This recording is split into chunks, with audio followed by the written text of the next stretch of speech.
O Espiritismo surgiu oficialmente no século XIX através das obras de Allan Kardec, educador francês responsável por organizar aquilo que chamou de doutrina espírita.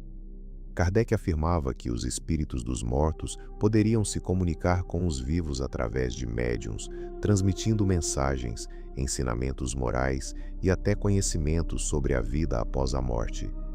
Em uma época marcada pelo crescimento do ocultismo, das sessões mediúnicas e das chamadas mesas girantes, suas ideias rapidamente ganharam popularidade na Europa e posteriormente no Brasil.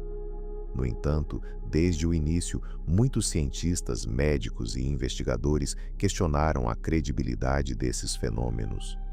O principal motivo é simples. Apesar de mais de um século de relatos, nenhuma manifestação espírita jamais foi comprovada de forma conclusiva dentro dos padrões científicos modernos.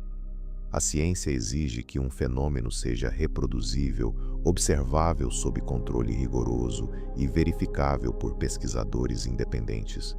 O espiritismo, porém, sempre esteve baseado principalmente em testemunhos pessoais, experiências subjetivas e ambientes controlados pelos próprios médiuns. Allan Kardec defendia que sua doutrina possuía caráter científico, mas muitos críticos afirmam que seus métodos estavam longe do rigor exigido pela ciência.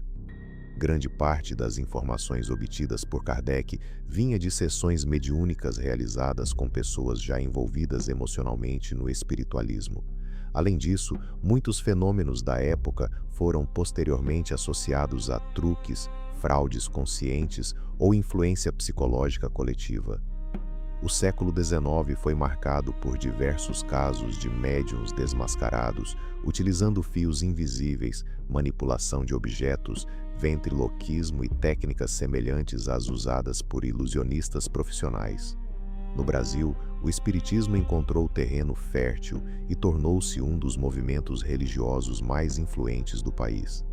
Entre os nomes mais conhecidos está Chico Xavier, considerado por muitos espíritas como o maior médium brasileiro da história.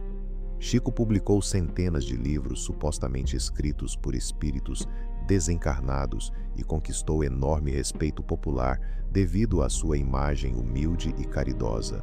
Porém, mesmo em torno de Chico Xavier existem debates e questionamentos. Um dos casos mais famosos envolve a autoria espiritual de textos atribuídos ao escritor Humberto de Campos. A família do autor chegou a entrar na justiça questionando os direitos autorais das obras psicografadas. Para os críticos, o episódio evidencia justamente a ausência de provas objetivas da participação de espíritos. Afinal, o fato de um médium escrever textos semelhantes ao estilo de um autor falecido não comprova necessariamente comunicação sobrenatural. Psicólogos e estudiosos sugerem que fenômenos como memória inconsciente, absorção cultural, sugestão e imitação de estilo podem explicar muitos desses casos sem recorrer ao paranormal. Outro livro frequentemente citado pelos espíritas é Parnaso de Além-Túmulo, obra atribuída a diversos poetas mortos.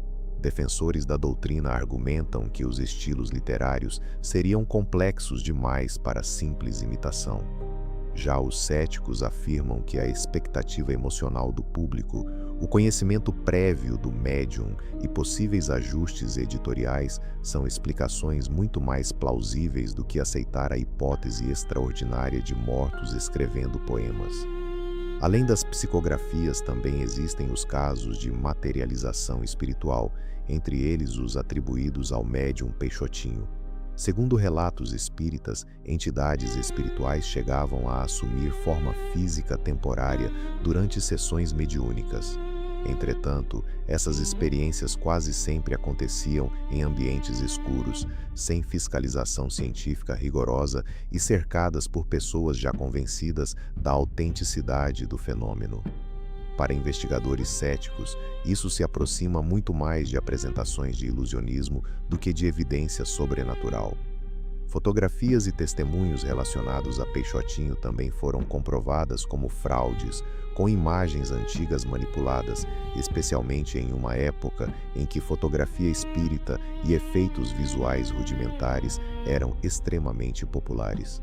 Além disso, muitos ilusionistas modernos demonstraram como fenômenos semelhantes poderiam ser reproduzidos sem qualquer elemento paranormal. Outro ponto importante levantado pelos críticos é o aspecto psicológico do espiritismo. Muitos estudiosos argumentam que experiências mediúnicas podem estar ligadas a estados alterados de consciência, sugestão coletiva, necessidade emocional de conforto diante da morte e até transtornos psicológicos específicos. Em momentos de luto, sofrimento ou desespero, pessoas tendem naturalmente a buscar sentido espiritual e sinais de continuidade da vida após a morte. Isso não significa necessariamente fraude consciente, mas também não constitui prova da existência de espíritos.